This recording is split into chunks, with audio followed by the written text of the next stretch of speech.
اعوذ باللہ من الشیطان الرجیم بسم اللہ الرحمن الرحیم۔ اللہ تبارک و تعالیٰ نے ارشاد فرمایا اعوذ باللہ من الشیطان الرجیم وَلَمَّا جَاءَهُمْ كِتَابٌ مِّنْ عِندِ اللَّهِ مُصَدِّقٌ لِمَا مَعَهُمْ، اور جب ان کے پاس اللہ کی طرف سے وہ کتاب آئی جو اس آسمانی کتاب کی تصدیق کرنے والی ہے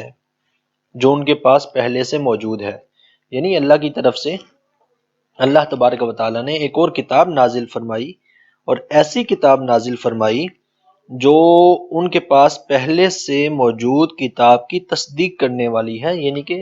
اس میں کوئی ایسی چیز نہیں ہے کہ وہ پہلی کتاب کو جھٹلا دے، پہلی کتاب کی ہی تصدیق ہوتی ہے اس کے اندر۔ وَكَانُوا مِن قَبْلُ يَسْتَفْتِحُونَ عَلَى الَّذِينَ كَفَرُوا، اور وہ اس سے پہلے دعا کیا کرتے تھے اور فتح پاتے تھے کافروں پر اس نبی کے وسیلے کے ذریعے سے دعا کر کے۔ فلما جاءہم ما عرفوا کفروا بہ، اور جب ان کے پاس وہ آ گئے جن کو وہ جانتے اور پہچان چکے تھے ان کے ساتھ کفر کیا، فلعنت اللہ علی الکافرین، تو کافروں پر اللہ تبارک و تعالیٰ کی لعنت ہے۔ بئس ما اشتروا بہ انفسہم ان یکفروا بما انزل اللہ بغیا، کیسی بری چیز ہے جس کے بدلے میں انہوں نے اپنی جانوں کو فروخت کر دیا، کہ انہوں نے کفر کیا اس چیز کے بدلے میں جو اللہ تبارک و تعالیٰ نے نازل کی تھی، اس کے ساتھ انہوں نے سرکشی کی، بغاوت کی۔ ان ينزل اللہ من فضلہ علی من یشاء من عبادہ، کہ اللہ اپنے فضل سے اپنے بندوں پر جسے چاہتا ہے اس پر کتاب نازل کر دیتا ہے، اسے نبی بنا دیتا ہے۔ فباؤوا بغضب علی غضب، اور وہ غصہ در غصہ ہو گئے، غضب در غضب ہو گئے، یعنی انہیں اتنا شدید غصہ آ گیا اس چیز پر، انہوں نے اس چیز کو بالکل بھی ایکسیپٹ نہیں کیا۔ وَلِلْكَافِرِينَ عَذَابٌ مُّهِينٌ، اور کافروں کے لیے دردناک اور ذلیل کر دینے والا عذاب ہے۔ یہ یہودی جو تھے، یہ جب ان کی جنگیں ہوتی تھیں کسی کافروں کے ساتھ، کسی اور قبیلے کے ساتھ،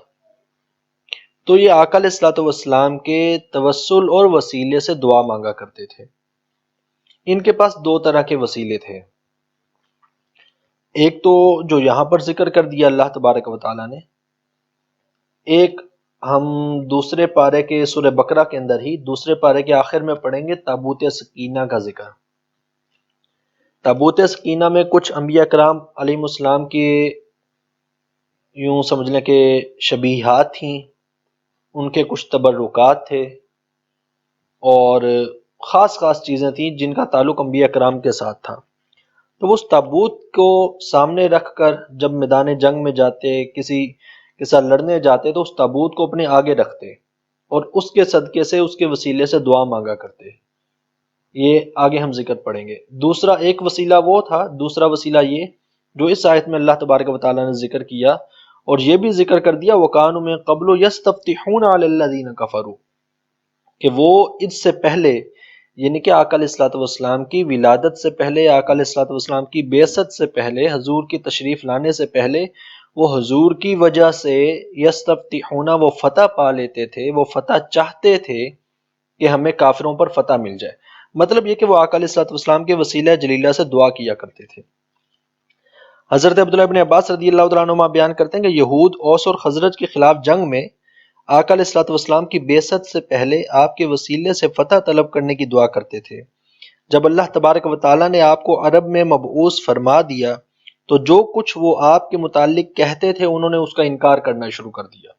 انکار کی وجوہات ہم نے پیچھے کافی ساری پڑھی ہیں، کہ ایک تو سب سے بڑی وجہ یہ تھی کہ آقا علیہ الصلوۃ والسلام حضرت اسماعیل علیہ السلام کی نسل میں سے ہیں، وہ حضرت اسحاق علیہ السلام کی نسل میں سے تھے، تو یہ انہیں ہضم نہیں ہوتا تھا۔ اور دوسرا، وہ آقا علیہ الصلوۃ والسلام کے ساتھ چونکہ ایک ان کی ایک خاص ٹکر چل پڑی تھی، ضدی قوم تھی، تو ایک ضد تھی ان کی، تو وہ بس نہیں ماننا چاہتے تھے۔ جیسے پچھلی کلاس میں جو ہم نے آخری آیت پڑھی تھی اس میں انہوں نے یہی کہا تھا یہودیوں نے، وقالوا قلوبنا غلف، ہمارے دل میں سمجھ ہی نہیں آتی آپ کیا کہہ رہے ہیں۔ نظر سب کچھ آ رہا تھا، ماننا نہیں تھا صرف۔ تو یہاں پر یہ حضرت عبداللہ بن عباس رضی اللہ تعالیٰ عنہما یہی بیان کر رہے ہیں کہ انہوں نے انکار کر دیا۔ ایک دن حضرت معاذ بن جبل حضرت بشر بن البراء بن معرور رضی اللہ تعالی عنہما نے ان سے کہا کہ اے یہودیو، اللہ سے ڈرو اور اسلام لے آؤ کہ جب ہم لوگ مشرک تھے تو تم ہمارے خلاف حضرت محمد مصطفیٰ صلی اللہ علیہ وآلہ وسلم کے وسیلے سے فتح کی دعا کیا کرتے تھے۔ تم ہمیں یہ خبر دیتے تھے کہ وہ نبی مبعوث ہونے والے ہیں، تم اس نبی کی وہی صفات بیان کرتے تھے جو آقا علیہ السلام میں موجود ہیں۔ تو اس کے جواب میں بنو نذیر کا ایک شخص تھا سلام بن مشکم، اس نے کہا کہ وہ کوئی ایسی چیز لے کر نہیں ہے جس کو ہم پہچانتے ہوں، یہ وہ نبی ہی نہیں ہے جس کا ہم تم سے ذکر کیا کرتے تھے۔ قرآن پاک نے بھی اسی چیز کا ذکر کیا جو حضرت عبداللہ بن عباس رضی اللہ تعالیٰ عنہما کی یہ حدیث پاک ہے نا، روایت ہے، یہ تو صحابی رسول ہیں، قرآن پاک کے پہلے مفسر ہیں، تو وہ بیان کر رہے ہیں کہ یہودی اور صحابہ نے خود بیان کیا، حضرت معاذ رضی اللہ تعالیٰ عنہ نے بھی، کہ جب وہ فرماتے ہیں کہ جب ہم مشرک تھے،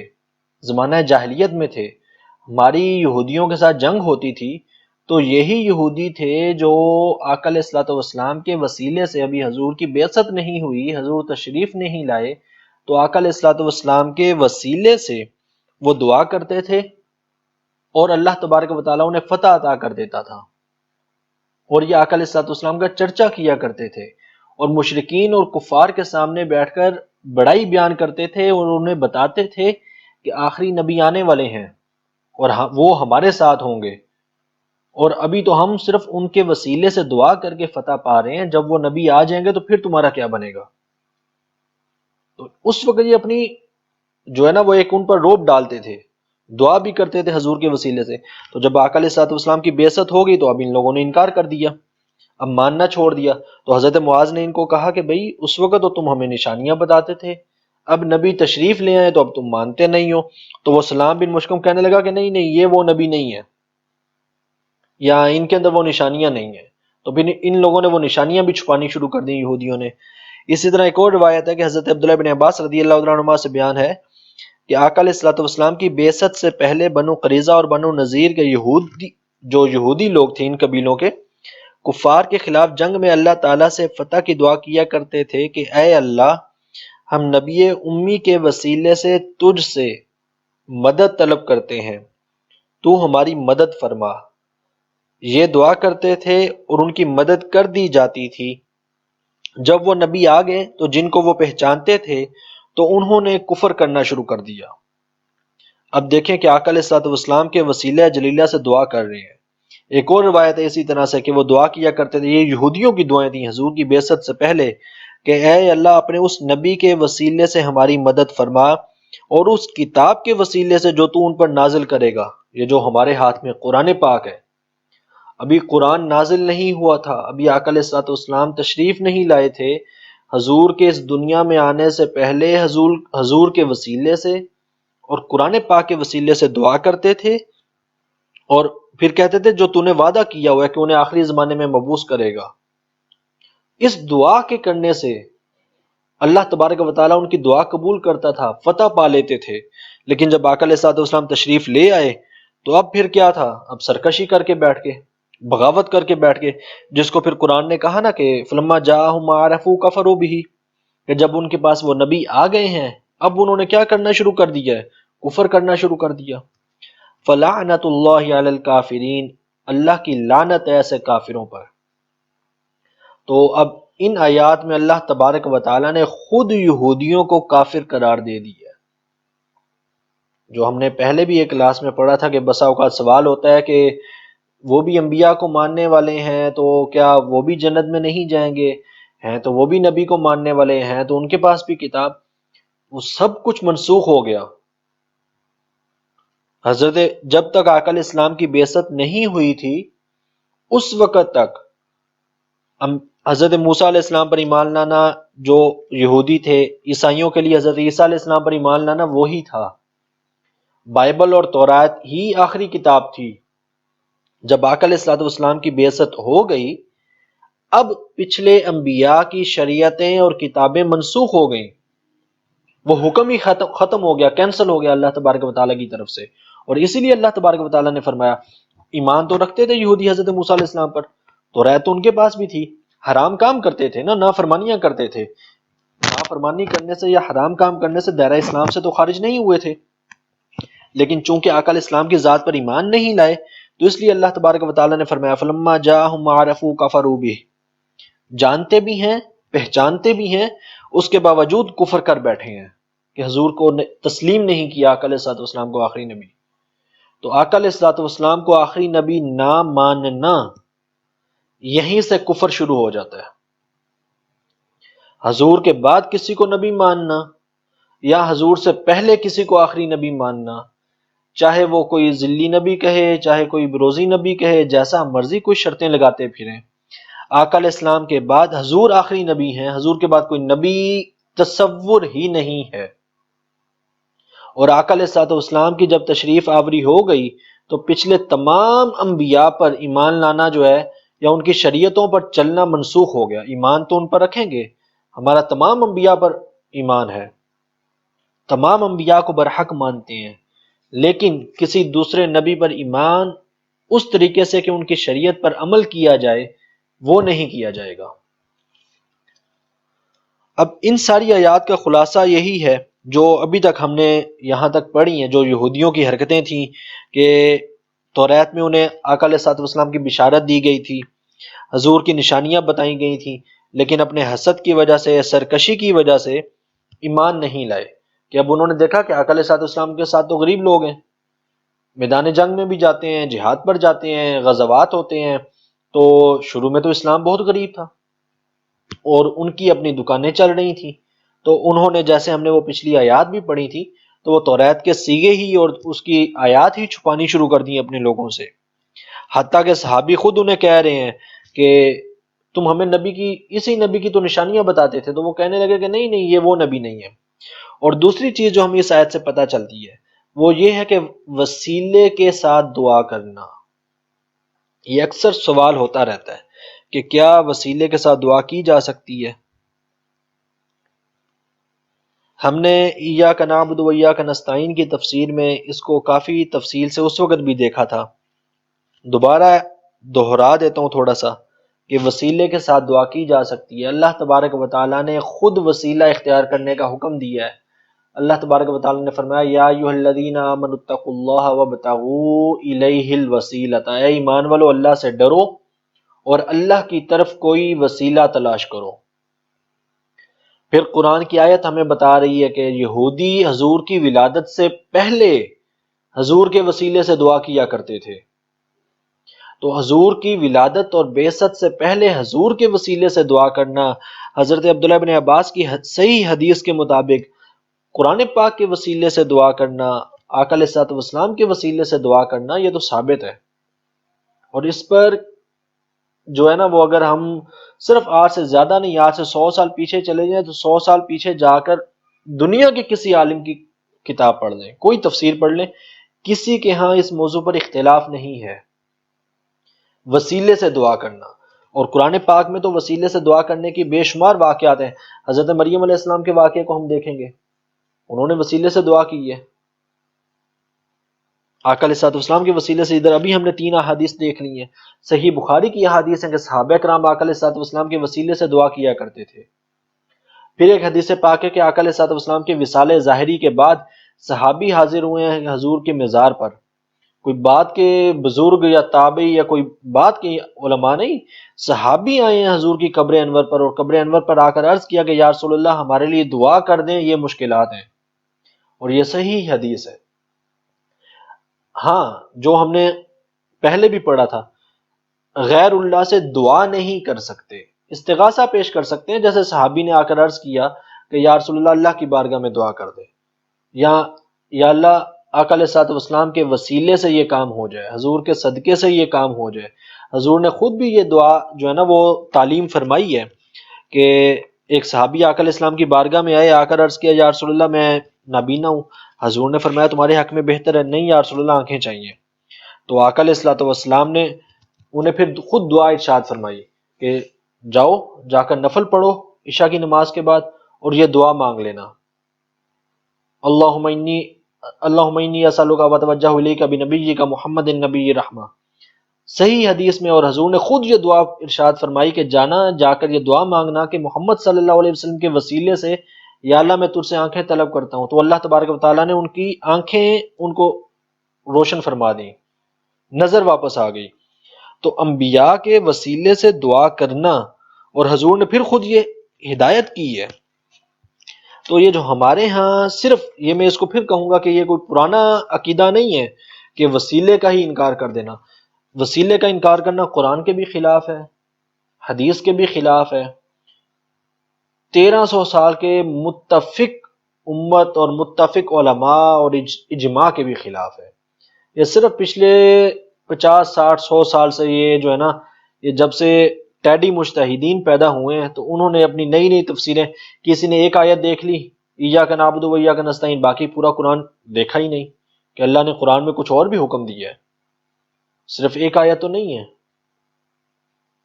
اور یہاں پر تو اللہ خود فرما رہا ہے کہ یہودی رسول اللہ صلی اللہ علیہ وسلم کے وسیلے سے دعا کیا کرتے تھے اور فتح پا لیتے تھے۔ اور پھر آقا علیہ الصلوۃ والسلام نے، سنن ابن ماجہ کی حدیث ہے، سنن ترمذی کی حدیث ہے، امام احمد بن حنبل نے اس کو روایت کیا ہے، امام حاکم نے روایت کیا کہ حضور نے فرمایا کہ میرے وسیلے سے دعا مانگو۔ پھر اس کے علاوہ امام بہقی نے اسی روایت کو بیان کیا ہے کہ حضور نے فرمایا کہ میرے وسیلے سے دعا مانگو، کہ آقا علیہ السلام کے وسیلے سے دعا مانگو گے قبول ہو جائے گی۔ اور پھر حضرت عمر رضی اللہ تعالیٰ عنہ نے خود آقا علیہ الصلوۃ والسلام کی وصال ظاہری کے بعد اب حضرت عمر سے زیادہ ہم تو نہیں ہیں نا توحید کو سمجھنے والے۔ حضرت عمر جو خلیفہ راشد ہیں، دوسرے خلیفہ ہیں، امیر المومنین ہیں، خلیفۃ المسلمین ہیں، حضرت عمر رضی اللہ تعالیٰ عنہ جو حضور کے صحابی ہیں، جن کے بارے میں حضور فرما چکے ہیں عمر فی الجنہ، جن پر جنت واجب ہو چکی ہے، حضور نے جنت کی گارنٹی دے دی ہے، ان سے زیادہ نہ ہم دین سمجھ سکتے ہیں، نہ ہم توحید سمجھ سکتے ہیں، نہ ہم رسالت سمجھ سکتے ہیں، نہ ان سے زیادہ ہمارا ایمان مضبوط ہو سکتا ہے۔ اور حضرت عمر رضی اللہ تعالیٰ عنہ کا عمل کیا ہے کہ آقا علیہ الصلوۃ والسلام کے وصال ظاہری کے بعد، حضرت ابوبکر صدیق رضی اللہ تعالیٰ عنہ کے وصال ظاہری کے بعد کم از کم 3 4 سال کا عرصہ گزر گیا، قحط پڑ گیا۔ جب قحط پڑا تو آپ کے زمانے میں تو صحابہ کرام، حضرت بلال بن حارث اور حضرت عمر رضی اللہ تعالیٰ عنہ، یہ صحابہ کرام حضور کی مزار اقدس پر، قبر انور پر حاضر ہوئے اور عرض کیا، حضور کی بارگاہ میں جا کر عرض کیا کہ یا رسول اللہ اپنی امت کے لیے بارش کی دعا کر دے۔ اب اگر یہ جائز نہیں ہے تو پھر حضرت عمر کے عمل کو کیا کہیں گے؟ اگر بعد از وصال نبی سے مدد مانگنا یا نبی سے وسیلہ مانگنا، دونوں چیزیں یاد رکھیں کہ حقیقی مدد اللہ نہیں کرتا ہے، ذرہ برابر بھی نبی بھی اپنی طرف سے مدد نہیں کر سکتا، اللہ تبارک و تعالیٰ کی عطا سے کرتے ہیں۔ دیکھیں نا، معراج کی رات میں 50 نمازیں فرض ہوئی تھیں، حضرت موسیٰ علیہ السلام نے اپنے وصال کے سینکڑوں ہزاروں سال بعد ہماری مدد کی تو 5 نمازیں رہ گئیں۔ اگر سیرے سے انکار کر دیں کہ نبی مدد کر ہی نہیں سکتے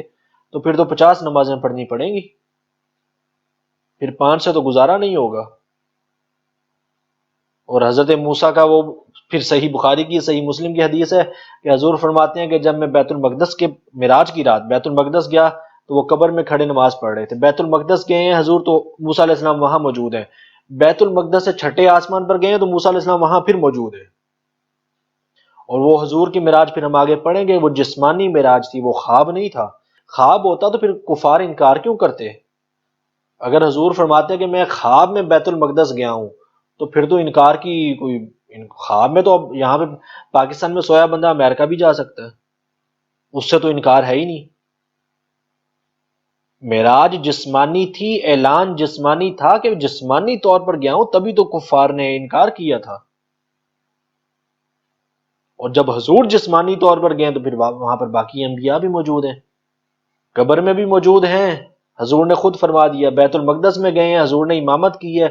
جتنے انبیاء ہیں کم و بیش 1,24,000 سب موجود ہیں، چھٹے آسمان پر پھر موجود ہیں، پھر وہ ہماری مدد بھی کر رہے ہیں، 50 نمازیں کم بھی ہو رہی ہیں۔ اور پھر آقا حضرت عمر رضی اللہ تعالیٰ عنہ کا عمل ہے، اور یہ امام بخاری کے جو استاد ہیں، امام ابن ابی شیبہ، اگر آپ صحیح بخاری اور صحیح مسلم شریف کھول لیں، عربی کی کتاب جس میں عربی متن اور پوری سند لکھی ہو، تو ہر 3-4 حدیثوں کے بعد چوتھی 5ویں حدیث امام بخاری اور امام مسلم نے روایت ہی امام ابن ابی شیبہ سے کی ہے، امام ابن ابی شیبہ سے آدھی سے زیادہ روایات انہی سے مروی ہوں گی، اور انہوں نے اس حدیث کو روایت کیا کہ وصال کے بعد حضرت عمر رضی اللہ تعالیٰ عنہ حاضر ہوئے، اور پھر امام ابن کثیر، تفسیر ابن کثیر بہت مشہور نام ہے، مشہور شخصیت ہے، مشہور امام ہے، 1400 سال کے علماء میں، 800 سال پہلے بزرگ تھے، انہوں نے البدایہ و نہایہ کے اندر اور اپنی تفسیر کے اندر اس چیز کو ذکر کیا ہے کہ صحابہ کرام حضور کی قبر انور پر حاضر ہوئے، عرض کیا کہ یا رسول اللہ اپنی امت کے لیے بارش کی دعا کر دیں۔ حضور ایک شخص کی خواب میں تشریف لائے اور فرمایا کہ عمر کے پاس جاؤ، حضرت عمر رضی اللہ تعالیٰ عنہ اس وقت امیر المومنین تھے، ان کے پاس جاؤ، ان کو میری طرف سے سلام کہو اور ان کو یہ خبر دو کہ تم پر یقیناً بارش ہوگی، اور ان سے کہو تم سوجھ بوجھ سے کام لو۔ اس شخص نے جا کر حضرت عمر رضی اللہ تعالیٰ عنہ کو خبر دی۔ حضرت عمر نے کہا اے میرے رب، میں صرف اس چیز کو ترک کرتا ہوں جس سے میں عاجز ہوں۔ اور پھر امام ابن کثیر کہتے ہیں اس حدیث کی سند صحیح ہے۔ تو اب یہ تو صحابہ کرام کا عمل ہے۔ میں پھر آخری بات پھر وہی کروں گا کہ دعا نہیں کر سکتے، حقیقی طور پہ ذاتی طور پہ دینے والا صرف اللہ ہی ہے۔ انبیاء اللہ کی عطا سے، اللہ تبارک و تعالیٰ انہیں جس چیز کی اجازت عطا کرتا ہے، جس چیز کا اختیار دیتا ہے، جس چیز کی جو ہے وہ انہیں اجازت دے دیتا ہے، طاقت دے دیتا ہے، انبیاء آگے اسی کو ہی چلاتے ہیں۔ ذاتی طور پر اپنا کسی کے پاس کچھ نہیں ہے، ذاتی طور پر وہ ایاک نعبد و ایاک نستعین صرف رب تعالیٰ ہی کی ذات ہے، کسی اور کے لیے ماننا ہی شرک ہو جائے گا۔ لیکن اگر اللہ تبارک و تعالیٰ دے دے تو پھر کسی اور سے لے سکتے ہیں۔ اس کو یوں سمجھنا کہ جیسے ہم اس دنیا میں موجود ہیں، عالم اسباب ہے، ہر چیز کا اللہ تبارک و تعالیٰ نے سبب بنایا ہے، شفا ہونی ہے، لیکن وہ کسی ڈاکٹر کے پاس جائیں گے، وہ دوائی دے گا، وہ ایک پیناڈول کی گولی کھائیں گے، اس گولی سے آرام آئے گا، سبب بنایا ہے اللہ تبارک و تعالیٰ نے۔ اب شفا اس گولی نے تو نہیں دی تو اللہ تبارک و تعالیٰ نے ہے، لیکن سبب بنایا۔ تو جس طرح اس دنیا میں اللہ تبارک و تعالیٰ نے سبب بنائے ہیں نا، اسی طرح جو غیبی دنیا ہے،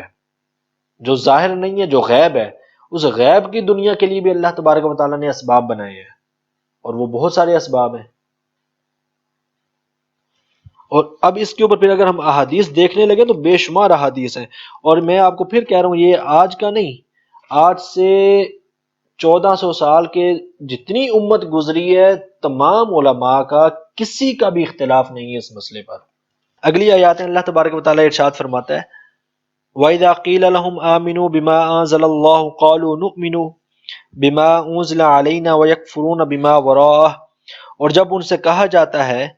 کہ تم ان تمام کتابوں پر ایمان لاؤ جن کو اللہ نے نازل کیا، تو کہتے ہیں کہ ہم اس پر ایمان لائیں گے جو ہم پر نازل کیا گیا، اس کے سوا ہر کتاب کا کفر کرتے ہیں۔ وَهُوَ الْحَقُّ مُصَدِّقًا لِمَا مَعَهُمْ، حالانکہ وہ حق ہے جو اصل کتاب ان کے پاس ہے اور ان کی تصدیق کرنے والی ہے، یعنی کہ یہ قرآن پاک کی طرف اللہ تبارک و تعالیٰ نے اشارہ کیا۔ قُلْ فَلِمَ تَقْتُلُونَ أَنْبِيَاءَ اللَّهِ مِنْ قَبْلُ إِن كُنتُم مُؤْمِنِينَ، تو اللہ تبارک و تعالیٰ نے آقا علیہ السلام کو فرمایا کہ آپ ان سے کہیے کہ اگر تم توریت پر ایمان لانے والے ہو، جیسے تم کہہ رہے ہو کہ ہم صرف اس پر ایمان لائیں گے جو ہمارے ہاتھ میں ہے، اگر تم واقعی توریت پر ایمان لانے والے ہو تو اس سے پہلے پھر انبیاء کو قتل کیوں کرتے تھے، پھر مانتے کیوں نہیں تھے؟ وَلَقَدْ جَاءَكُم مُوسَىٰ بِالْبَيِّنَاتِ ثُمَّ اتَّخَذْتُمُ الْعِجْلَ مِن بَعْدِهِ وَأَنْتُمْ ظَالِمُونَ، اور اگر تم واقعی توریت پر ایمان لانے والے ہو تو پھر جب حضرت موسیٰ علیہ السلام تمہارے پاس نشانیاں لے آئے تھے، توریت لے آئے تھے، واضح دلائل کو لے آئے تھے، تو پھر تم نے بچھڑے کی پوجا کیوں شروع کر دی تھی اور تم ظالمین میں سے ہو گئے تھے۔ وَإِذْ أَخَذْنَا مِيثَاقَكُمْ وَرَفَعْنَا فَوْقَكُمُ الطُّورَ، اور یاد کرو جب ہم نے تم سے پختہ وعدہ لیا تھا، اور کوہ طور کو یا پہاڑ کو، طور کے یہاں بھی وہی معنی ہے جو ہم نے پچھلی آیت میں پڑھے تھے کہ طور یہاں ایک تو عبرانی زبان کا لفظ ہے، اس سے مراد پہاڑ ہوتا ہے، یہاں یہ وہی طور پہاڑ جو عام مشہور ہے وہ پہاڑ ہے۔ بہرحال وہ جو پہاڑ اللہ تبارک و تعالیٰ نے فرمایا کہ ہم نے تمہارے سروں کے اوپر اٹھا دیا تھا، خذوا ما آتیناکم بقوۃ واسمعوا، اور ہم نے تم کو دیا اور اس کو مضبوطی سے پکڑ لو اور سنو. قالوا سمعنا وعصینا، اور تم لوگوں نے کہا تھا کہ ہم نے سن لیا، ہم نے نافرمانی کی. وَأُشْرِبُوا فِي قُلُوبِهِمُ الْعِجْلَ بِكُفْرِهِمْ، اور ان کے کفر کی وجہ سے ان کے دلوں میں بچھڑا بسا دیا گیا، یعنی کہ وہ گناہ کرتے کرتے کرتے کرتے اس حد تک چلے گئے کہ پھر کفر میں چلے گئے. قُلْ بِئْسَ مَا يَأْمُرُكُمْ بِهِ إِيمَانُكُمْ إِن كُنتُم مُؤْمِنِينَ، اور اگر تم توریت پر ایمان لانے والے ہو تو یہ کیسی بری چیز ہے جس کا تمہیں تمہارا ایمان حکم دیتا ہے. یہ آیات ہمارے لیے بھی جو ہے نا وہ بہت زیادہ قابل غور ہیں. یہودیوں کا پہلے دیکھتے ہیں، پھر دیکھتے ہیں کہ ہمارے لیے کیا حکم ہے اور کیا سبق ہے. جب آقا علیہ الصلوۃ والسلام مدینہ منورہ میں تشریف لائے، مدینہ منورہ میں تشریف لانے کے بعد آقا علیہ الصلوۃ والسلام نے یہودیوں کو ایمان لانے کا حکم دیا. ان لوگوں نے انکار کرنا شروع کر دیا. آیات نازل ہوئیں جو بھی ہم پڑھ رہے ہیں، ابھی اس سے 15 منٹ پہلے جو ہم نے آیت پڑھی اس میں بھی اللہ تبارک و تعالیٰ نے فرمایا کہ کتاب پر ایمان لاؤ، کہ تم پر یہ جو قرآن پر، مطلب یہ کہ قرآن پر ایمان لاؤ کہ یہ قرآن وہی ہے جو تمہارے ہاتھ میں پہلے سے توریت اور انجیل موجود ہے، اسی کی تصدیق کرتا ہے، اس کے خلاف نہیں جاتا. جو چیزیں تمہارے پاس تھیں یہ اسی کی تصدیق بیان کرنے والا ہے، تو تم اس پر ایمان لے آؤ. تو وہ ایمان نہیں لائے. آگے سے کہنے کیا لگے، قالوا نؤمن بما انزل علینا ویکفرون بما وراءہ، کہ ہم اس پر کیسے ایمان لیں ہیں، ہم تو صرف اس چیز پر ایمان لائیں گے جو ہم پر نازل ہوئی ہے، یعنی کہ ہم صرف توریت پر ایمان لائیں گے، ہم توریت کے علاوہ یا انجیل کے علاوہ ہم باقی کتابوں پر ایمان نہیں لائیں گے، باقی انبیاء پر ایمان نہیں لائیں گے. اب یہ ان یہودیوں نے کہا، اور اب اللہ تبارک و تعالیٰ نے پھر انہیں فرمایا کہ اگر تم واقعی توریت پر ایمان لانے والے ہو، اب اللہ تبارک و تعالیٰ کی طرف سے حجت قائم کی جا رہی ہے، جس کو کہتے ہیں نا التزامی جواب، کہ انہوں نے کہا کہ ہم توریت پر ایمان لانے والے ہیں، تو پھر اللہ تبارک و تعالیٰ نے فرمایا اگر تم توریت پر ایمان لانے والے ہو، واقعی ایمان رکھتے ہو، تو پھر تم نے اتنے انبیاء کو قتل کیوں کیا؟ اور اگر تم واقعی توریت پر ایمان لانے والے ہو تو پھر تم نے بچھڑے کی پوجا کیوں کی؟ اگر تم واقعی ایمان لانے والے ہو تو پھر جب تم پر طور اٹھا دیا گیا تھا، تم نے ہمارے ساتھ وعدہ کر لیا تھا، تو اس کے بعد پھر تم نے دوبارہ نافرمانیاں کیوں شروع کر دیں؟ اگر تم واقعی سچے ہو اپنے دعوے میں کہ ہم تو ایمان رکھتے ہیں توریت پر، تو اگر تم ایمان رکھتے ہو تو پھر یہ ساری حرکتیں کی کیوں ہیں؟ تو اس چیز کا پھر ان کے پاس جو ہے نا وہ یہودیوں کے پاس ایک طرح کا جواب نہیں تھا، لاجواب کر دیا اللہ تبارک و تعالیٰ نے انہیں. اب اللہ حضرت موسیٰ علیہ السلام نے جو یہاں پر بھی ذکر کیا اللہ تبارک و تعالیٰ نے، وَلَقَدْ جَاءَكُم مُوسَىٰ بِالْبَيِّنَاتِ، یہ پہلے بھی ان آیات کا ذکر آیا ہے. موسیٰ علیہ السلام بینات لے کر آئے تھے. کون کون سی بینات تھی؟ یہ ٹوٹل 9 نشانیاں تھیں جو اللہ تبارک و تعالیٰ نے حضرت موسیٰ علیہ السلام کو عطا کی تھی. 9 واضح دلائل ان کے سامنے آئے تھے، واضح طور پہ نشانیاں. اس کے علاوہ بہت ساری ہوں گی لیکن جن کا قرآن نے خاص ذکر کیا. بس سورہ بنی اسرائیل میں بھی اللہ تبارک و تعالیٰ نے ذکر کیا نا کہ وَلَقَدْ آتَيْنَا مُوسَىٰ 9 آیَاتٍ بَيِّنَاتٍ، اور بے شک ہم نے موسیٰ علیہ السلام کو 9 نشانیاں دی، 9 واضح دلائل دیے. وہ کون کون سے تھے؟ ایک حضرت موسیٰ علیہ السلام کا عصا تھا کہ آپ اس کو اگر زمین پہ اس کو سانپوں کے سامنے پھینکا ہے تو وہ اژدہا بن گیا، اس کو اٹھاتے ہیں تو وہ عصا بن جاتا ہے، آپ اس سے بہت سارے کام لیتے ہیں. ایک آپ کا ید بیدا تھا، یعنی کہ آپ کے دست اقدس سے، آپ کے ہاتھ مبارک سے روشنی نکلا کرتی تھی، نور پھوٹا کرتا تھا. حضرت موسیٰ علیہ السلام کی زبان میں لکنت تھی، اللہ تبارک و تعالیٰ نے اس کو دور کر دیا. بنی اسرائیل کے لیے سمندر کو چیرا. پھر ان پر بسا اوقات عذاب آئے کہ انہوں نے مانا نہیں جب اللہ تبارک و تعالیٰ کی بات کو، تو ان پر ٹڈیوں کا عذاب آیا، یہ جو کچھ عرصہ پہلے ہمارے پاکستان کے اوپر سے بھی گزری ہیں اور فصلیں تباہ کر کے گئی ہیں، یہ بھی اللہ کا عذاب ہی ہے. تو یہ بنی اسرائیل پر بھی آیا تھا ٹڈی دل کا عذاب. پھر ان پر طوفان آئے تھے، ان کے بدن کے کپڑوں میں، سر کے بالوں میں نہیں، کپڑوں میں بھی جوئیں پڑ جاتی تھیں. پھر ان پر مینڈکوں کا عذاب آیا تھا کہ کسی بھی برتن میں جہاں بھی ہوتا تھا مینڈک گھس جاتے تھے. پھر خون کا عذاب آیا ان کے اوپر، کہ کوئی بھی ان کا کھانے پینے کا برتن ہوتا تھا تو اس میں خود بخود ہی جو ہے نا وہ خون آ جایا کرتا تھا۔ تو یہ وہ نشانیاں تھیں جو اللہ تبارک و تعالیٰ نے عذاب کی صورت میں، انعامات کی صورت میں، اور جو ہے نا حضرت موسیٰ علیہ السلام کی نبوت اور معجزات کی صورت میں ان کے سامنے بیان کی تھی، خاص بڑی بڑی نشانیاں۔ باقی ان نشانیوں میں پھر اور بہت کچھ تھا، من و سلوہ تھا، وہ میدان طیہ کے اندر جو یہ اتنا عرصہ رہے تھے، نعمتیں نازل ہوئی تھیں، وہ بھی الگ ہیں جن کا اللہ تبارک و تعالیٰ نے اپنی نعمتوں کے اندر ذکر کیا کہ یاد کرو جو اللہ نے نعمتیں کی تھی۔ اب اتنا کچھ دیکھنے کے باوجود بھی یہ اللہ تبارک و تعالیٰ پر ایمان نہیں لائے، اور آ کر حضور کو کہنے لگے کہ ہم تو توریت پر ایمان رکھتے ہیں، ہم آپ پر ایمان کیوں لائیں؟ تو اللہ تبارک و تعالیٰ نے جواب دیا اگر باقی توریت پر ایمان رکھتے ہو تو پھر یہ سب حرکتیں کیوں کرتے رہے ہو؟ انبیاء کو تم نے شہید کیا ہے، آپس میں جنگیں تم نے لڑی ہیں، گھروں سے ایک دوسرے کو تم نے نکالا ہے، آپس میں دشمنیاں تم نے پالی ہیں، فرقے تم نے بنائے ہیں، اللہ کی نافرمانیاں تم نے کی ہیں، تو پھر یہ توریت پر ایمان تو نہ ہوا۔ اس چیز کا اللہ تبارک و تعالیٰ نے یہاں پر ذکر کیا۔ اب یہ آیات ہمارے لیے بھی بہت اہم ہے، یہ میں اب اپنی طرف سے جو ہے نا وہ آپ کو کوئی سبق نہیں بتا رہا ہوں، یہ اگر آپ تفاسیر دیکھیں، اور آج سے نہیں، یہ تفسیر قرطبی ہے اس وقت بھی میرے ہاتھ میں، اور یہ امام قرطبی ہیں 671 ہجری میں ان کی وفات ہوئی ہے، اور یہ 1442 ہے، یعنی کہ آج سے کم و بیش 800 سال کے لگ بھگ پہلے بزرگ ہیں، 800 سال سے تقریباً۔ اب اس دور میں آج سے 800 سال پہلے جب ہماری ذہن کے مطابق، ہماری سوچ کے مطابق لوگ بہت زیادہ نیک تھے، ہم سے وہ لوگ بہت زیادہ اچھے تھے،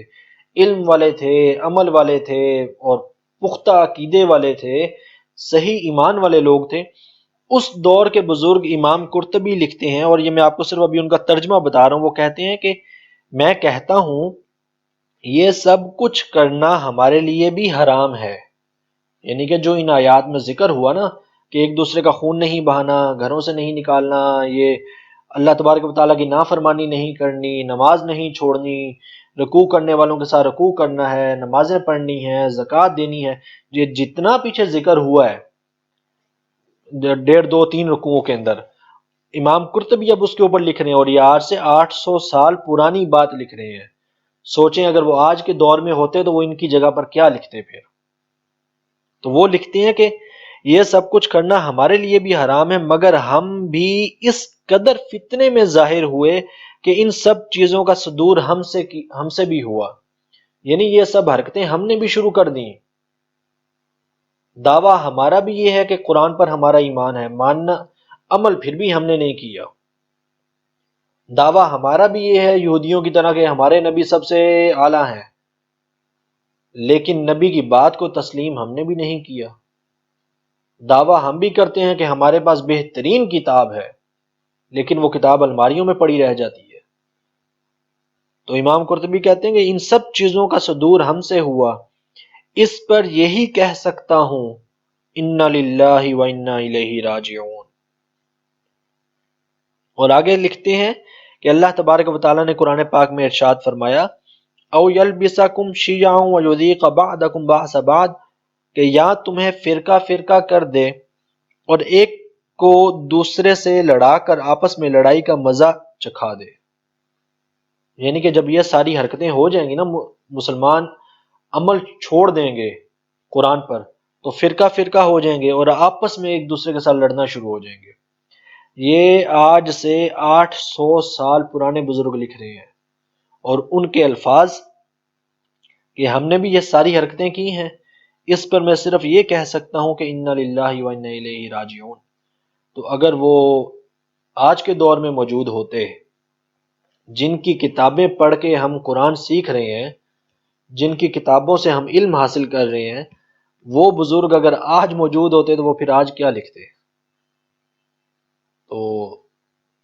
یہ ہمیں اپنا تھوڑا سا محاسبہ بھی کرنا چاہیے، اور تھوڑا سا جو ہے نا وہ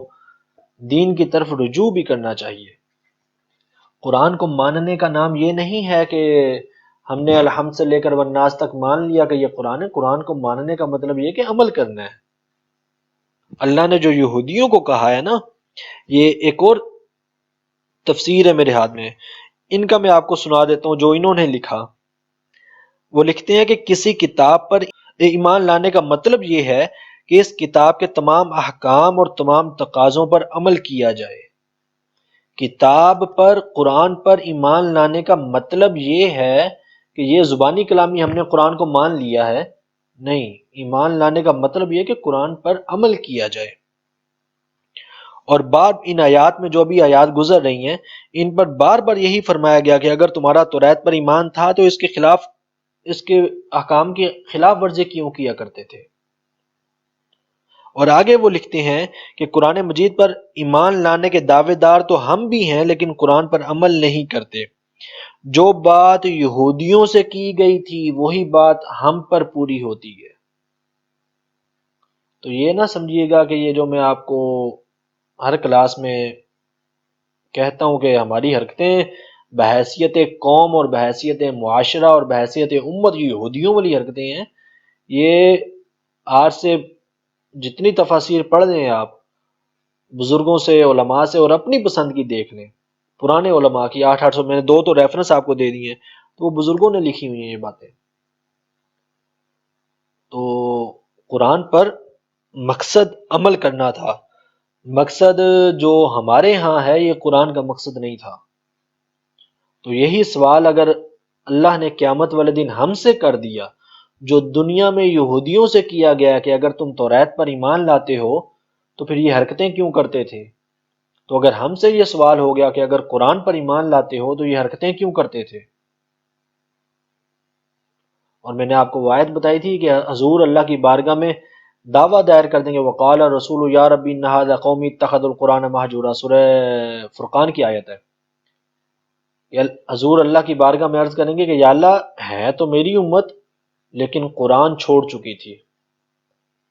اس نے قرآن پر عمل نہیں کیا تھا. اور ہمارا حال بحیثیت امت، میں کسی کو پوائنٹ آؤٹ نہیں کرتا، لیکن بحیثیت امت کیا ہے؟ حرام کھانے میں ہم نمبر 1، جھوٹ بولنے میں نمبر 1، بد دیانتی میں پاکستان کا اسلامی جمہوریہ پاکستان، لیکن نمبر دیکھ لیں،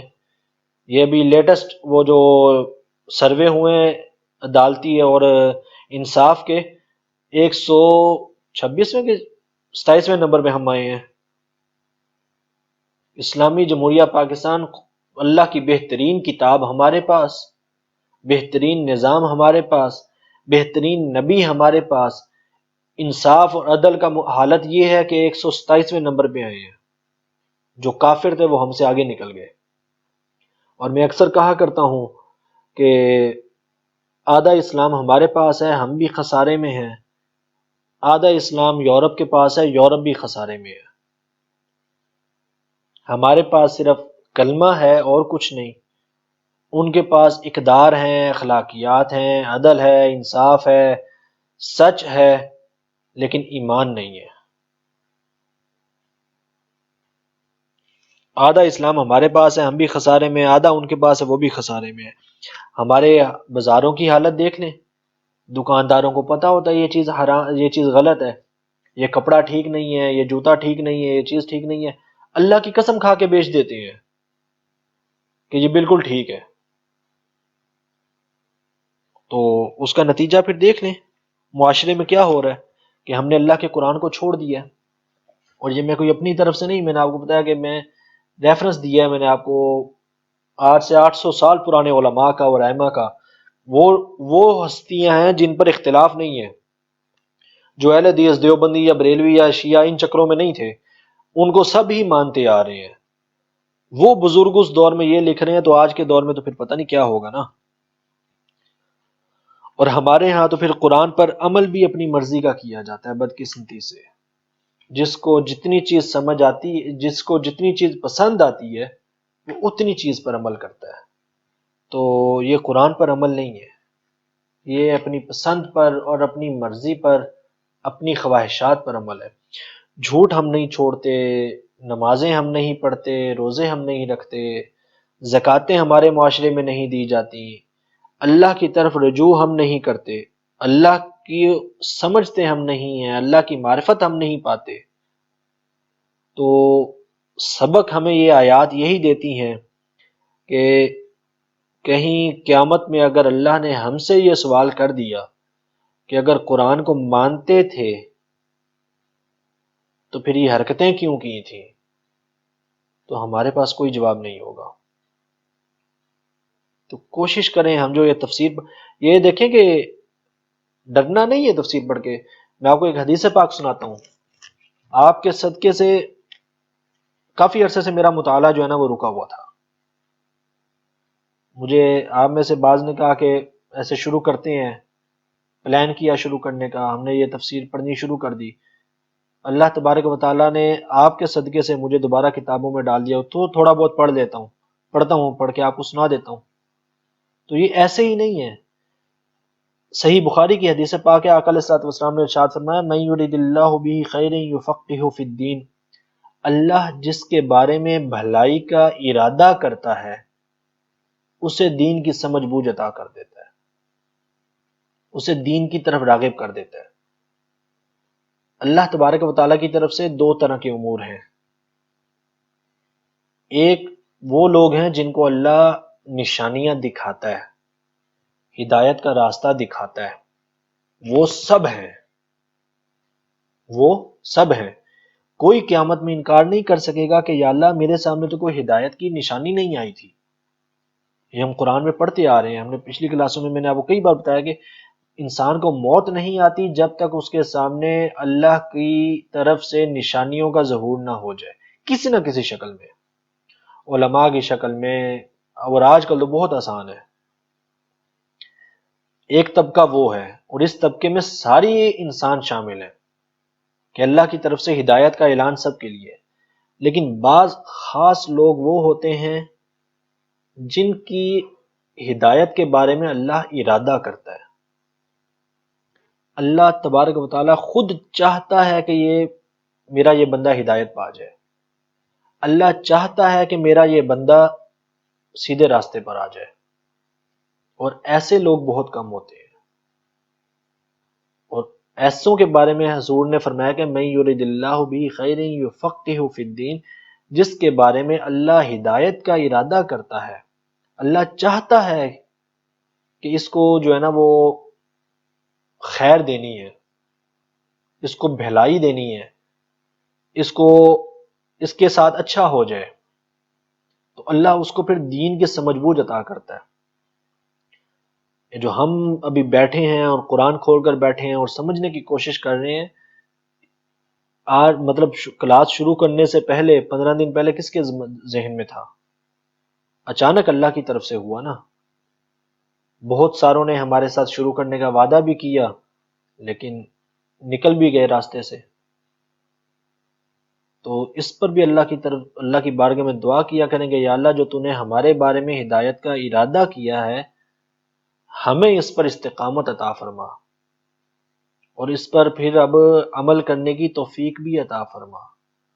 اور اللہ آپ کے صدقے مجھے بھی عمل کرنے کی توفیق دے۔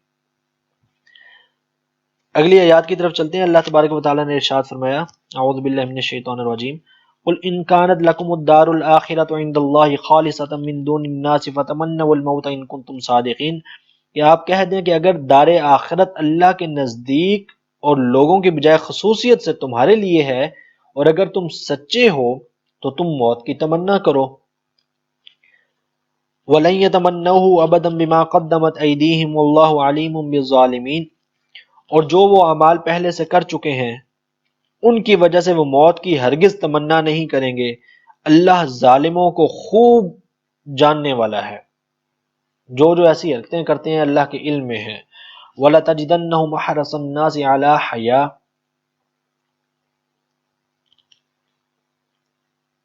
اور آپ ضرور دیکھیں گے اور لوگوں سے، وَمِنَ الَّذِينَ أَشْرَكُوا، اور مشرکین سے بھی زیادہ جو زندگی کی خواہش رکھتے ہیں، یود احدہم لو یعمر الف سنہ، اور یہ خواہش رکھتے ہیں کہ کاش ان کی عمر 1000 سال تک ہو جائے، وما هو بمزحزحہ من العذاب ان یعمر، یہ عمر اسے اگر دے بھی دی جائے تو یہ اس کو عذاب سے بچانے والی نہیں ہے۔ واللہ بصیر بما یعملون، اور یہ جو کچھ کر رہے ہیں اللہ اس کو خوب دیکھنے والا ہے۔ اب یہ آیات بیسیکلی یہودیوں کے جواب میں نازل ہوئی ہیں، جو اب اللہ تبارک و تعالیٰ نے پچھلی آیات سے 2-3 آیات سے ان کو جواب دینا شروع کیا نا، کہ اگر تم واقعی سچے ہو تو پھر انبیاء کو شہید کیوں کیا، واقعی سچے ہو تو پھر بچھڑے کی پوجا کیوں کی، واقعی سچے ہو تو پھر جب طور تمہارے سروں پر آ گیا تھا تم نے وعدہ کر لیا تھا پھر نافرمانی کیوں شروع کر دی۔ تو اب یہاں پر اللہ تبارک و تعالیٰ وہی فرما رہا ہے کہ اگر تم واقعی سچے ہو، واقعی تم اتنے نیک لوگ ہو، اور واقعی تم توریت پر ایمان لانے والے ہو، تو پھر اللہ سے ذرا موت کی تمنا کرو کہ اللہ تمہیں موت دے دے، تم اللہ کے قریب چلے جاؤ گے، جنت میں چلے جاؤ گے۔ تمہارا دعویٰ بھی یہ ہے جو پچھلی آیات میں بھی گزرا تھا کہ وہ کہا کرتے تھے یہودی کہ جنت میں تو صرف ہم جائیں گے، اللہ ہمیں جہنم میں بھیجے گا ہی نہیں سوائے 40 دن کے یا سوائے 7 دنوں کے۔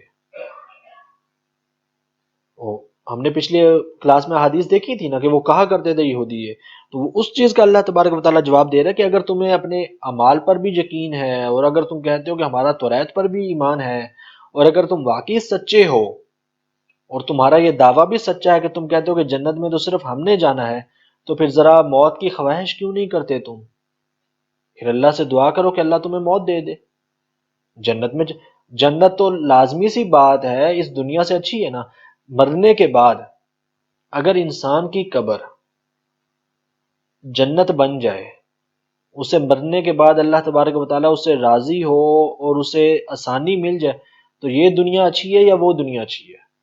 ہر انسان کہے گا وہ دنیا اچھی ہے، وہ جگہ زیادہ اچھی ہے۔ تو بھئی اگر تم کہتے ہو تم نے جنت میں ہی جانا تو ذرا جنت کی مرنے کی خواہش کرو۔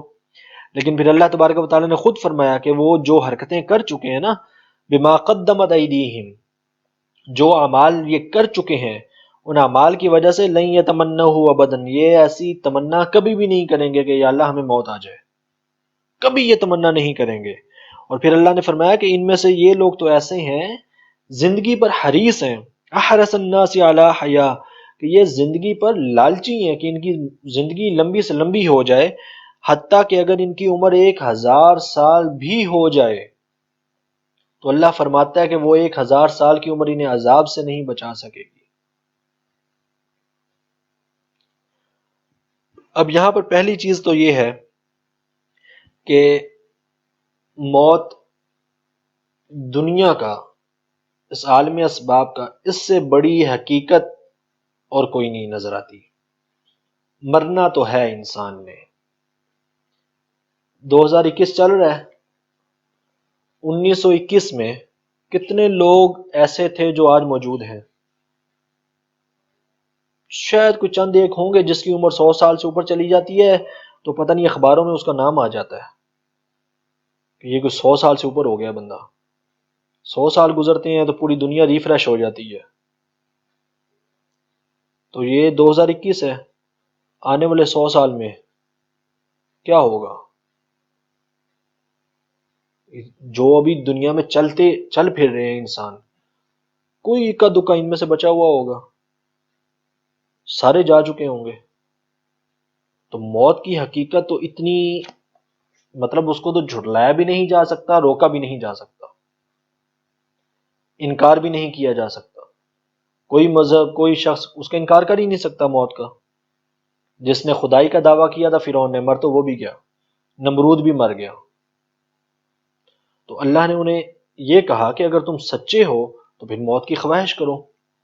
اور پھر خود بھی فرما دیا اللہ تبارک و تعالیٰ نے کہ یہ ایسی خواہش کبھی بھی نہیں کریں گے، کیونکہ ان کو پتہ ہے کہ ان کی حرکتیں ایسی نہیں ہیں کہ یہ جنت میں چلے جائیں۔ باقی جو ان کا یہ دعویٰ تھا کہ جنت میں صرف ہم جائیں گے، اس کا جواب ہم پہلے دیکھ چکے ہیں۔ اب سوال یہ کہ کیا موت کی خواہش کی جا سکتی ہے؟ کوئی انسان ہماری امت مسلمہ میں سے کیا موت کی کوئی خواہش کر سکتا ہے؟ تو اس کا جواب ہاں بھی ہے اور نہیں بھی۔ میں آپ کو چند روایات سناتا ہوں۔ امام بخاری رحمۃ اللہ تعالی علیہ روایت کرتے ہیں کہ حضرت ابو ہریرہ رضی اللہ تعالیٰ عنہ نے بیان کیا کہ آقا علیہ السلام نے فرمایا اس ذات کی قسم جس کے قبضہ قدرت میں میری جان ہے، میں یہ پسند کرتا ہوں کہ میں اللہ کی راہ میں قتل کیا جاؤں، پھر زندہ کیا جاؤں، پھر قتل کیا جاؤں، پھر زندہ کیا جاؤں، پھر قتل کیا جاؤں، پھر زندہ کیا جاؤں، پھر قتل کیا جاؤں۔ یہ صحیح بخاری کی حدیث ہے۔ پھر حضرت عمر رضی اللہ تعالیٰ عنہ بیان کرتے ہیں کہ اے اللہ مجھے اپنی راہ میں شہادت عطا فرما، اپنے رسول کے شہر میں میری موت واقع کر۔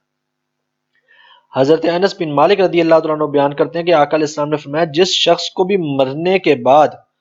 ثواب مل جائے، ثواب سے مراد یہاں پر مطلب اللہ تبارک و تعالیٰ کی بارگاہ میں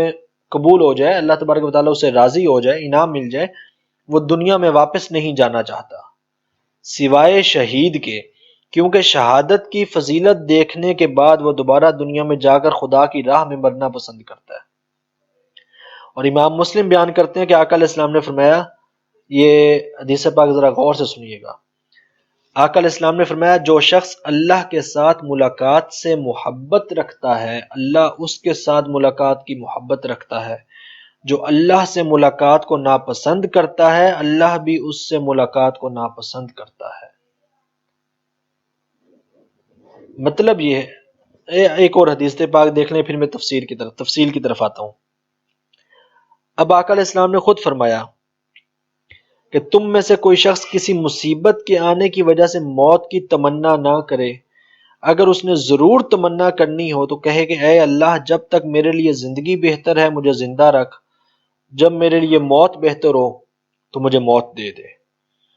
اب دو طرح کی احادیث آئی ہیں، ایک میں تو حضور نے خود موت کی تمنا کی،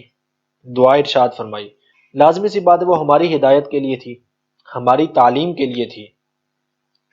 پھر حضرت عمر رضی اللہ تعالیٰ عنہ نے شہادت کی تمنا کی۔ حضرت انس رضی اللہ تعالیٰ عنہ نے پھر بیان کیا کہ آقا علیہ السلام نے فرمایا جس کو مرنے کے بعد اللہ تبارک و تعالیٰ اس سے راضی ہو جائے تو وہ پھر دنیا میں واپس نہیں آنا چاہتا کبھی بھی۔ وہ کیوں واپس آنا چاہے گا؟ جس کو آخرت میں جا کر اتنا بڑا انعام مل جائے تو پھر اس چھوٹی سی دنیا میں آ کر اس نے کیا کرنا ہے؟ جو حدیث پاک میں نے آپ کو کہا ذرا غور سے سنیے گا، آقا علیہ السلام نے فرمایا کہ جو شخص اللہ کے ساتھ ملاقات محبت رکھتا ہے اللہ اس سے ملاقات کی محبت رکھتا ہے۔ مراد اس سے یہ ہے کہ جو انسان مرنے سے نہ ڈرتا ہو، مرنے سے نہیں ڈرنا چاہیے۔ اگر مرنے کا خوف ہے نا دل میں، اس اعتبار سے ہونا چاہیے کہ اللہ تبارک و تعالی ہمارے اعمال قبول کرے گا یا نہیں کرے گا، اللہ تبارک و تعالی قبول کر لے، آمین۔ لیکن ایک دنیاوی اعتبار سے، انسان کی سوچ کے اعتبار سے، اگر انسان مرنے سے اور قبر سے ڈرتا ہے نا اور اللہ کی ملاقات سے ڈرتا ہے تو پھر اسے اپنے ایمان کی اور اپنے اعمال کی فکر کرنی چاہیے۔ پھر اس کا دل اس کو فتویٰ دے رہا ہے کہ تمہارا راستہ سیدھا نہیں ہے، اور حضور فرما رہے ہیں کہ اگر جو شخص اللہ کے ساتھ ملاقات سے محبت رکھتا ہے اللہ بھی اس سے ملاقات کی محبت رکھتا ہے، جو اللہ سے ملاقات کو ناپسند کرتا ہے اللہ بھی اس سے ملاقات کو ناپسند کرتا ہے۔ مرنے کے بعد کو حضور نے اللہ سے ملاقات سے تشبیہ دی ہے۔ انسان مرتا ہے تو اللہ تبارک و تعالیٰ کے پاس چلا جاتا ہے، عام طور پہ بھی ہم یہی بولتے ہیں۔ مرنے سے ڈرنا نہیں چاہیے، مرنے کی خواہش رکھنا بھی جائز ہے، اور شہادت کی موت کی خواہش رکھنا یہ سنت ہے، لیکن پریشانیوں کی وجہ سے، مصیبتوں کی وجہ سے اور دنیاوی مشکلات کی وجہ سے موت کی خواہش رکھنا یہ منع ہے، یہ جائز نہیں ہے۔ کہ حضور نے خود فرما دیا کہ تم میں سے کوئی شخص کسی مصیبت کے آنے کی وجہ سے موت کی تمنا نہ کرے۔ اگر ضرور کہنا ہی ہو اس طرح مصیبتوں کی وجہ سے تو پھر وہ کہے کہ اے اللہ جب تک میرے لیے زندگی بہتر ہے مجھے زندہ رکھ، جب موت بہتر ہو تو مجھے موت دے دے۔ لیکن اس کے علاوہ پریشانیوں، مصیبتوں، ان کے علاوہ اللہ سے ملاقات کی محبت میں انسان کا موت کی خواہش کرنا یہ حدیث سے ثابت ہے۔ لیکن اللہ سے ملاقات کی محبت کے لیے تو پھر اعمال بھی چاہیے ہوں گے نا۔ پھر وہ یہ جو پیچھے ہم نے 3-4 کو پڑھ لیے ہیں وہ حرکتوں سے تو نہیں چلے گا، وہاں پہ تو وہ صرف دنیا والے نعرے نہیں نہ لگیں گے کہ غلامی رسول میں موت بھی قبول ہے، نماز نہیں۔ دعویٰ ہوتا ہے عاشق رسول کا، لیکن عمل نہیں. ساری رات بیٹھ کے محفل کر لیں گے، نماز چھوڑ دیں گے. تو اللہ تبارک و تعالیٰ نے ایک تو یہودیوں کو جواب دیا کہ اگر سچے ہو اپنی ان باتوں میں، اپنے ان نعروں میں، تو پھر موت کی تمنا کرو. اور پھر آگے حضور نے بھی بیان فرما دیا کہ اگر اللہ سے ملاقات کی محبت رکھتے ہو تو اللہ بھی تم سے ملاقات کی محبت رکھے گا. اگر جو شخص اللہ سے ملاقات کی محبت نہیں رکھتا تو اللہ بھی اس سے ملاقات کی محبت نہیں رکھے گا. خلاصہ یہ ہے اس ساری بات کا کہ انسان کو موت سے ڈرنا نہیں چاہیے. جو ہمارے دلوں میں موت کا ڈر ہے نا کہ مریں گے، قبر کے اندر جائیں گے تو پتہ نہیں کیا ہو جائے گا، کچھ بھی نہیں ہوگا. اگر انسان کا اللہ تبارک و تعالیٰ کی ذات پر ایمان اور عقیدہ پختہ ہو، کیا ہوگا مرنے سے؟ ساری دنیا مری ہے، اربوں کھربوں لوگ چلے گئے ہیں قبروں میں، کچھ بھی نہیں ہوتا ہے. لیکن اللہ تبارک و تعالیٰ کی ذات کا خوف ختم نہیں ہونا چاہیے. یہ نہ ہو کہ ان احادیث کو دیکھ کر یا ان آیات کو دیکھ کر انسان اللہ کے خوف کو ہی ختم کر بیٹھے. ایک صحابی سے پوچھا گیا کہ اللہ تبارک و تعالیٰ کی ذات پر ایمان لانے کا مطلب کیا ہے؟ تو وہ کہتے ہیں کہ اللہ کی ذات پر جو ایمان ہے نا، وہ خوف اور امید کے درمیان کا راستہ ہے. نہ خوف اتنا زیادہ بڑھ جائے کہ انسان ہر وقت روتا رہے، یہ بھی غلط ہے. ہر وقت جہنم کو دیکھ دیکھ کے روتے رہنا، یہ بھی غلط ہے کہ آقا علیہ الصلوۃ والسلام خود مسکرایا کرتے تھے. ہر وقت جنت کی خبر دیکھ کر ہنستے رہنا اور جہنم کو بالکل بھول جانا، یہ بھی غلط ہے. اللہ کی ذات پر جو ایمان ہے نا، اللہ کی ذات کے ساتھ جو محبت ہے، اللہ کی ذات کے ساتھ جو انسان کا تعلق ہونا چاہیے، وہ خوف اور امید ان دونوں کے درمیان کا راستہ ہے. اور ایک صحابی کے بارے میں آتا ہے کہ اگر قیامت والے دن اعلان ہو کہ سب لوگ جہنم میں ہیں سوائے ایک شخص کے، تو میں اللہ تبارک و تعالیٰ کی بارگاہ سے امید کروں گا کہ وہ ایک شخص میں ہوں. اور اگر اعلان ہو جائے کہ سب لوگ جنت میں ہیں، ایک جہنم میں ہے، تو مجھے خوف ہے کہ کہیں وہ ایک شخص میں ہی نہ ہوں. تو اللہ کی ذات پر ایمان یہ اس چیز کا نام ہے کہ خوف اور امید دونوں برقرار رہیں. اگر کسی شخص کے اندر امید بہت زیادہ ہوگی کہ وہ اللہ کی قہار ہونے کو، اللہ تبارک و تعالیٰ کے جبار ہونے کو ہی بھول گیا، تو یہ بھی غلط ہے. اس کا ایمان پھر وہ پختہ ایمان اور کامل ایمان نہیں ہے. اور اگر کوئی اللہ تبارک و تعالیٰ کی صفت قہار کو دیکھ کر، اللہ تبارک و تعالیٰ کی بنائی ہوئی جہنم کو دیکھ کر وہ اتنا زیادہ اس کے اندر گر گیا کہ ہر وقت روتا ہی رہتا ہے کہ اسے اللہ تبارک و تعالیٰ کی صفت رحیمی نظر ہی نہیں آتی، یہ بھی 100% غلط ہے. تو اللہ کی ذات کے ساتھ جو تعلق ہے وہ درمیان کا راستہ ہے. محبت بھی برقرار رہے، خوف بھی برقرار رہے،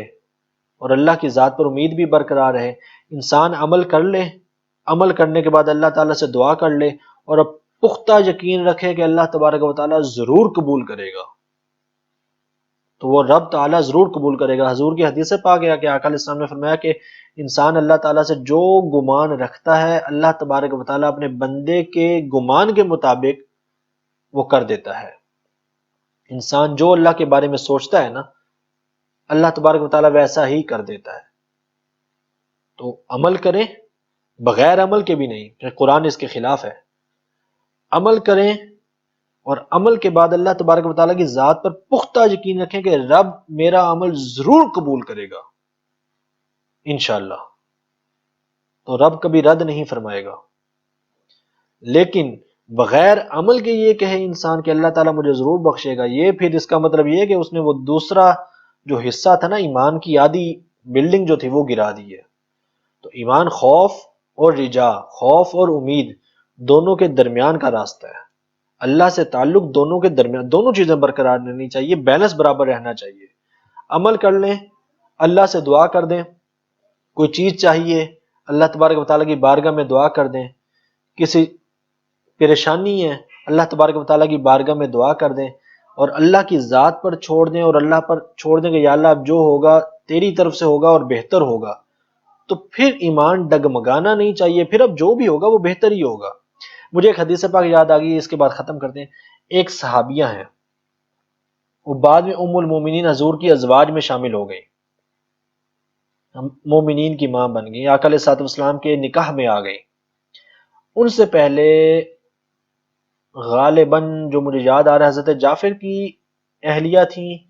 یا حضور کے اہل بیت میں سے ہی، حضور کے رشتہ داروں میں سے وہ کسی کی زوجہ تھیں۔ ان کے شوہر کا اپنے شوہر کے ساتھ بے انتہا محبت بھی تھی، بے انتہا محبت کرتی تھیں۔ شوہر کا وصال ہو گیا، آقا علیہ الصلوۃ والسلام سے حدیث پاک سنی ہوئی تھی، حضور کا فرمان سنا ہوا تھا کہ جب تمہارا کوئی نقصان ہو جائے تو پڑھو انا للہ و انا الیہ راجعون، اللہ تمہیں اس نقصان کا بدلہ بہتر طریقے سے عطا کرے گا۔ اب شوہر کے ساتھ انتہا کی محبت رکھتی تھیں، شوہر وفات پا گئے، انہوں نے پڑھا انا للہ و انا الیہ راجعون۔ اب حضور سے سنا تو ہوا تھا، ایمان تو ان کا کمزور تھا نہیں ہمارے جیسا، ایمان تو پختہ تھا، لیکن خود فرماتی ہیں کہ میں سوچا کرتی تھی کہ اتنا میرا محبوب شوہر فوت ہو گیا، اس سے بہتر اب اللہ مجھے کیا عطا کرے گا۔ شوہر چلا گیا عورت کا، وہ شوہر جس سے عورت محبت کرتی ہو وہ فوت ہو گیا، انا للہ و انا الیہ راجعون پڑھ لیا ہے، حضور کی زبان اقدس پر بھی یقین ہے کہ اللہ بہتر عطا کرے گا، لیکن اب اس سے بہتر کیا ہوگا۔ عدت کے دن گزرے، آقا علیہ الصلوۃ والسلام کی طرف سے پیغام نکاح چلا گیا، تو پھر وہ فرماتی ہیں کہ میں نے کہا کہ واقعی رب بہتر عطا کرے گا، حضور کی ذات سے اعلیٰ تو پھر کوئی ہو ہی نہیں نہ سکتا۔ ازواج میں آ گئی، ام المومنین بن گئی۔ تو انسان جب اللہ پر معاملہ چھوڑ دے اور اللہ کے ساتھ تعلق رکھے نا، تو پھر اس پر شک کی اور ڈاماڈول والی گنجائش نہیں آنی چاہیے، پھر اللہ پر یقین اور ایمان پختہ ہونا چاہیے۔ ہمارا آج کل اللہ پر جو ایمان ہے نا وہ مذبذبین ہوتا ہے، اپنی مرضی کی بات ہو گئی تو ہمیں وہ انشاءاللہ کہا ہوا بہت اچھا لگتا ہے کہ اللہ نے ہماری بات مان لی، اللہ نے اپنی مرضی سے کچھ کر دیا تو ہمیں وہ پھر اچھا نہیں لگتا، ایسا کام نہیں ہونا چاہیے۔ تو اپنے لیے بھی دعا کیا کریں، میں نے آپ کو حدیث پاک سنائی ہے کہ اللہ تبارک و تعالیٰ نے، میں دعوے سے کہہ رہا ہوں کہ اللہ تبارک و تعالیٰ نے ہمارے لیے خیر کا ارادہ کیا ہے، من یرید اللہ بخیر یفقہہ فی الدین، میرے آقا علیہ الصلوۃ والسلام کی زبان اقدس سے نکلے ہوئے الفاظ غلط نہیں ہو سکتے، تو حضور نے فرمایا کہ اللہ جس کے لیے بھلائی کا ارادہ کرتا ہے نا اسے دین کی سمجھ بوجھ عطا کرتا ہے، تو اللہ نے ہمارے لیے ارادہ کیا ہے کہ ہمیں بھلائی نصیب ہو، تو اس ارادے پر اللہ کی بارگاہ میں فخر بھی کریں اور دعا بھی کریں کہ یا اللہ استقامت دے